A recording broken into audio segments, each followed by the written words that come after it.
Hey,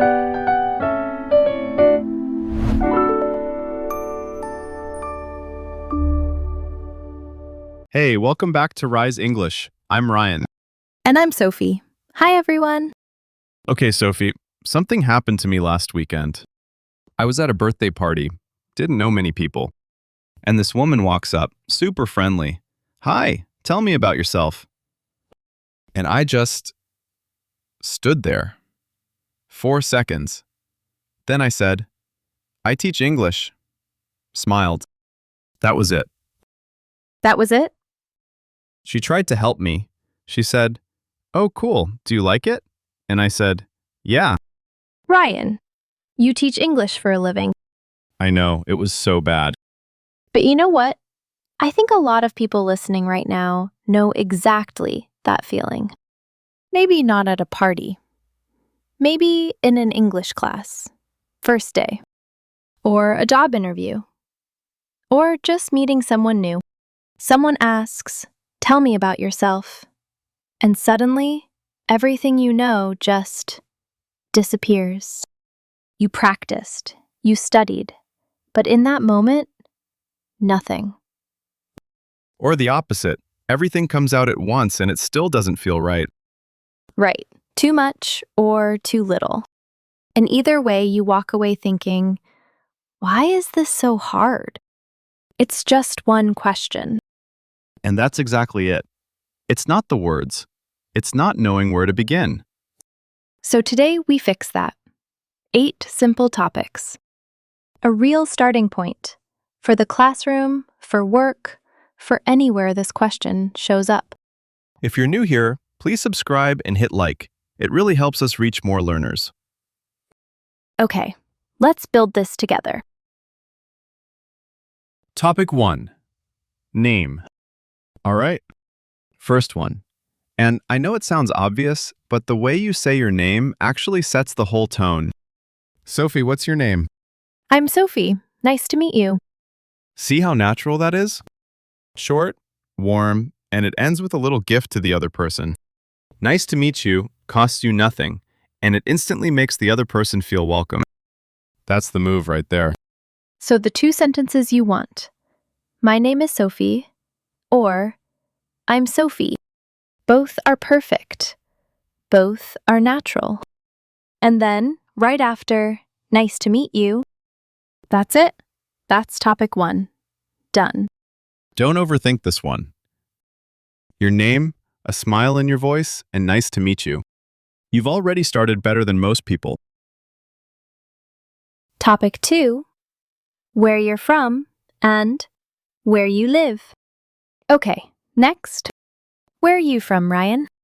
I grew up in Ohio, right in the middle of the country. Pretty flat, very cold in winter. But I actually live in Texas now, which is the opposite. Very hot, very big skies, very good barbecue. I love that you added one small detail. Very good barbecue. Now I want to visit Texas. It works every time. So here's what to notice. I'm from Ohio tells people where you grew up, where you're originally from. I live in Texas now tells them where your life is today. These 2 things can be different. A lot of people are from one place and living somewhere else entirely.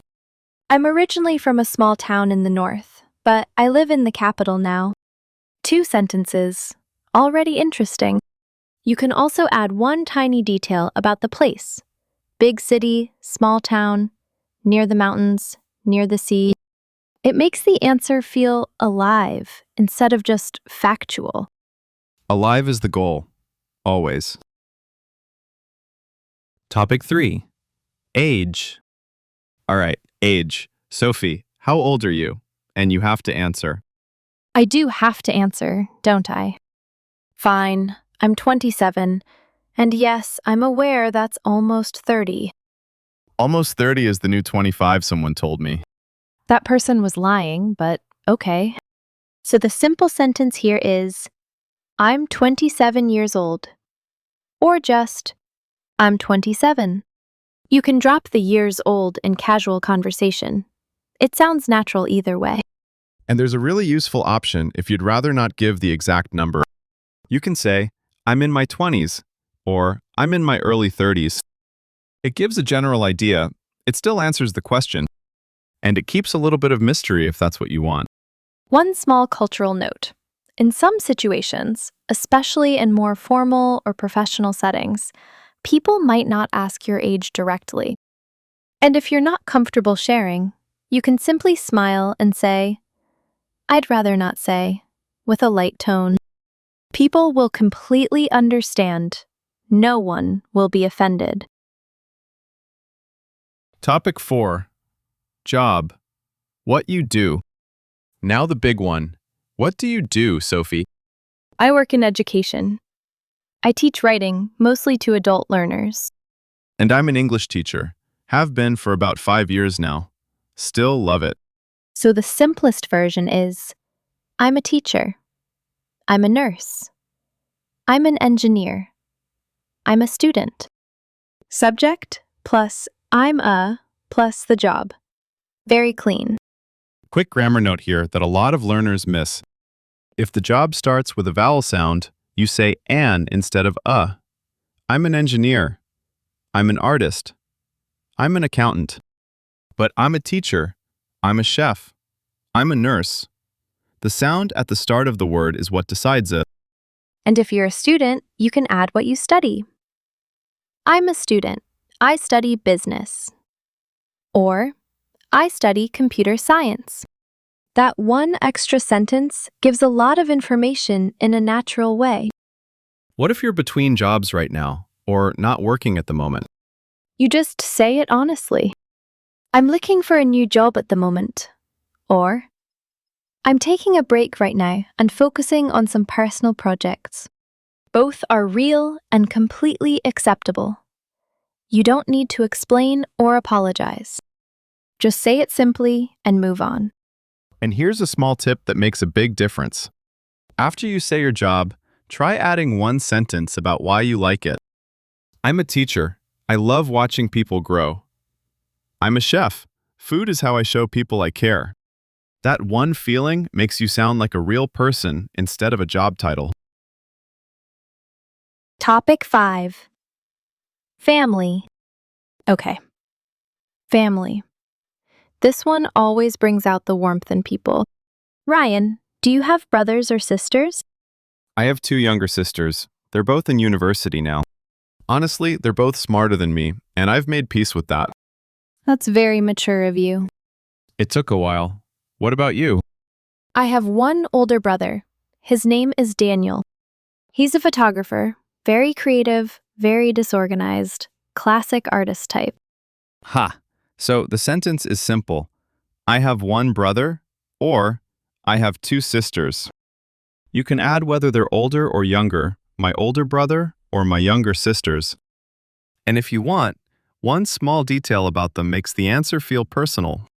And if you don't have any brothers or sisters, the phrase in English is, I'm an only child.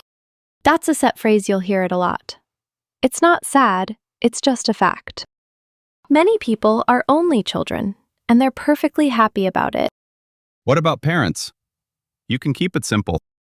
My mom is a teacher. My dad works in business. Or if they're retired, which means they stopped working, usually later in life, you can say, my dad is retired. Very natural. Topic 6. Pets. Okay, pets. Ryan, do you have a pet? I do. I have a dog named Biscuit. He's golden brown, completely obsessed with tennis balls, and he has no idea how big he is. He still tries to sit on my lap like he's a tiny puppy. He's not. He's enormous. Biscuit sounds like a gift to this world. He really is. Do you have a pet? I have a cat named Mochi. She's orange and white, and she has a very specific look she gives me when I come home late. Like genuine disappointment. Very judgmental cat. Huh. Judgmental. That is a good word for cats. So the basic sentence here. I have a dog. His name is Biscuit. I have a cat. Her name is Mochi. Use his for a male pet, her for a female. And if you don't know the gender, It is completely fine. It's a small orange cat. You can add a color, a size, or a personality detail. She's very friendly. He's really energetic. Energetic means full of energy, always moving, always active. One detail is enough. Don't write a whole biography about your pet, even if they deserve one. Even if they absolutely deserve one. And if you don't have a pet, just say, I don't have any pets, but I'd love a dog someday. Honest, simple, and it actually gives people something to respond to. Topic 7. Things you like. Now the fun part. Things we like. Sophie, what's your favorite food? Okay, this is genuinely a hard question for me because I love food.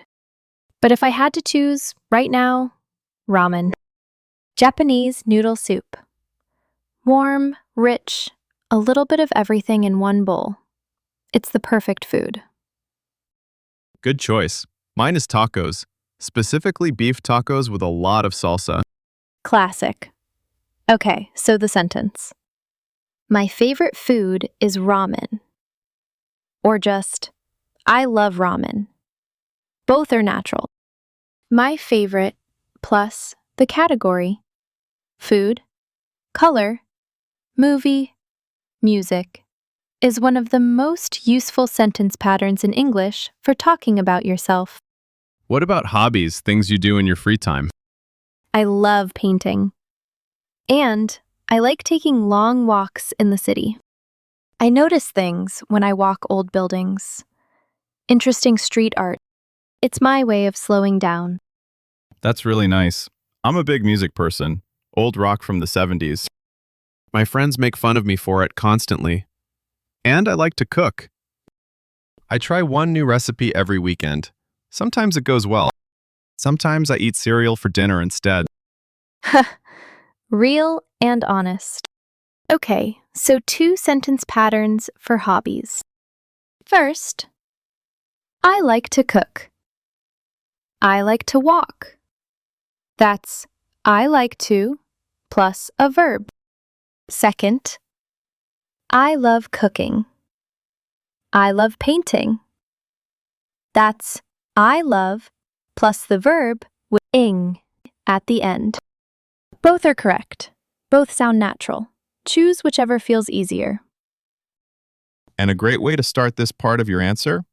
In my free time, I like to.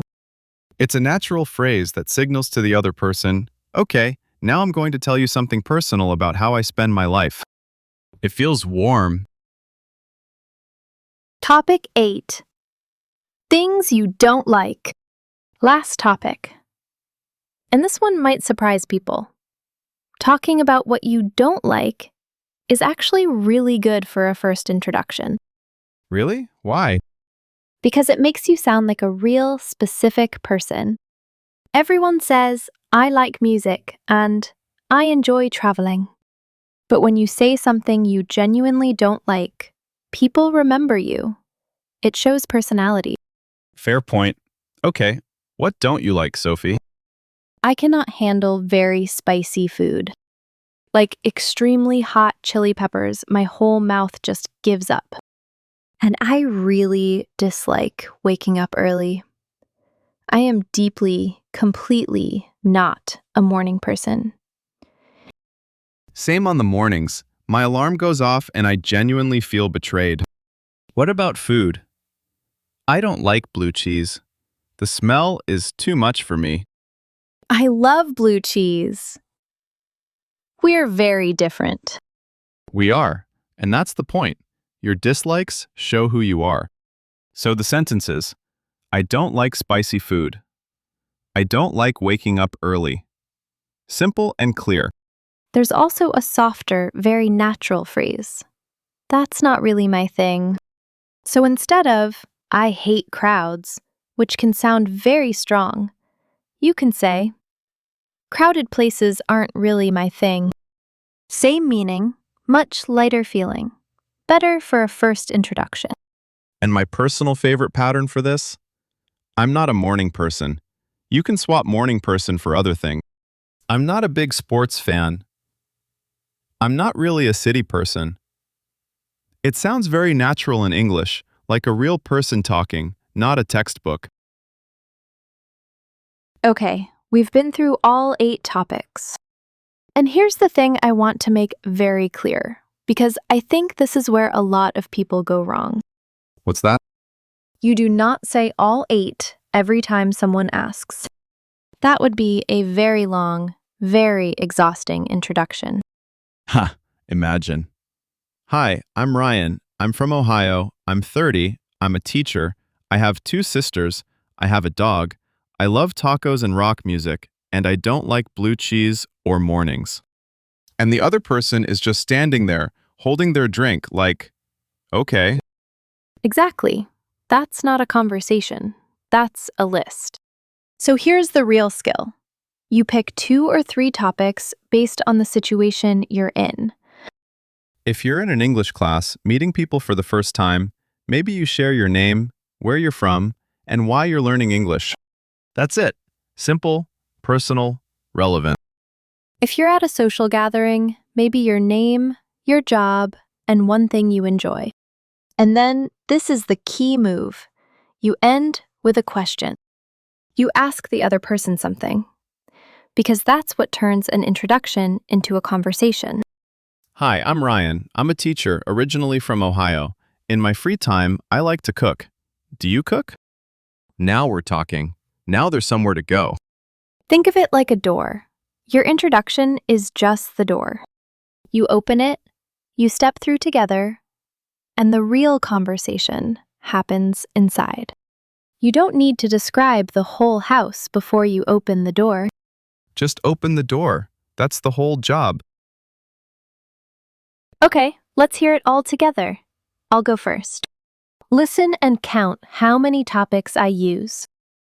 Hi, I'm Sophie. I'm originally from California, but I've been living in Chicago for a few years now. I work in education. I teach writing to adults. Outside of work, I love painting and long walks around the city. I have a very judgmental cat named Mochi. And one thing that is definitely not my thing, waking up before 8 in the morning. Are you a morning person? Name, location, job, hobbies, pet, 1 dislike, and a question at the end. 6 topics, 45 seconds, and I already feel like I know you. And I want to answer that last question. That's the goal. Ryan, your turn. Hey, I'm Ryan. I grew up in Ohio, but I live in Texas now. Very different weather, much better barbecue. I'm an English teacher. Been doing it for about 5 years, and I still really love it. I have a huge dog named Biscuit who thinks he's a lapdog. In my free time, I cook, and I listen to a lot of old rock music. My friends think my taste is from a different century. They're probably right. What do you do for fun? Name, location, job, pet, hobbies, a little self-deprecating humor.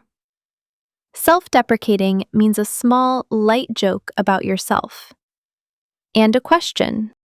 About 60 seconds. Warm, real, memorable. And neither of us said, "Hi, I'd like to introduce myself." Neither of us apologized for anything. We just started. As if we were already mid-conversation. Because good introductions feel like you've already been friends for 5 minutes. Okay, words of the day. We have 5 phrases from today's episode that are genuinely worth keeping. First, originally, as in, I'm originally from California. Originally means where something started, where you came from, at the beginning. It's softer and more natural than just, I'm from. It suggests a story. Second, in my free time. This is a phrase, not just one word. In my free time, I love painting. It's a natural signal that you're about to share something personal. Use it whenever you talk about hobbies. Third, energetic. My dog is very energetic. Energetic means full of energy, always moving, always doing something. You can use it for people too. She's a very energetic person. Fourth, not really my thing. Waking up early is not really my thing. This is a soft, friendly way to say you don't like something. It sounds natural and it doesn't come across as harsh or negative. Very useful in social situations. Fifth, self-deprecating. We used this when we talked about adding a small, light joke about yourself to your introduction. Self-deprecating humor means you laugh at your own small faults or funny moments.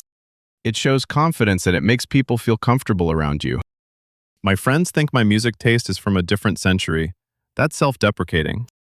5 phrases, all from today. All real English that real people use.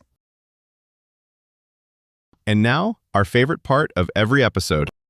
One good step. Not a list of homework, not 10 exercises. One small specific thing you can do today, right after this episode, that will make a real difference. Here it is. Write your own introduction using just 3 of the 8 topics we covered today. 3. Just 3. Your name, one more topic you feel comfortable with, and one thing you like or don't like. Write it out. Actually write it on your phone, in a notebook, anywhere. Then read it out loud. Once. That's it. When you write it first, it stops living only in your head. It becomes real. And when you read it out loud, your mouth starts to learn the shape of those words. The next time someone asks you this question in English, your brain won't freeze. It'll remember, oh, I've done this before. And then, if you want to go one step further, come to the comments and post your introduction. 3 sentences. We read every single one. And writing it where other people can see it is one of the most powerful practice moves you can make. Okay, before we go, let's leave you with one sentence. The most important thing from today. Ready? Ready. Tell me about yourself is not a test. It's an invitation. An invitation to let someone in. Just a little bit. And you don't have to let them see everything at once. Just open the door. 8 topics. Name, where you're from, age, job, family, pets, things you like, things you don't like. Pick 2 or 3. Keep it warm, keep it real. And end with a question if you can. Write your introduction in the comments, or down there, we'll read it. We genuinely love to know who's listening to the show. And if this episode helped you even a little, please share it with one person who's on this same journey. One person.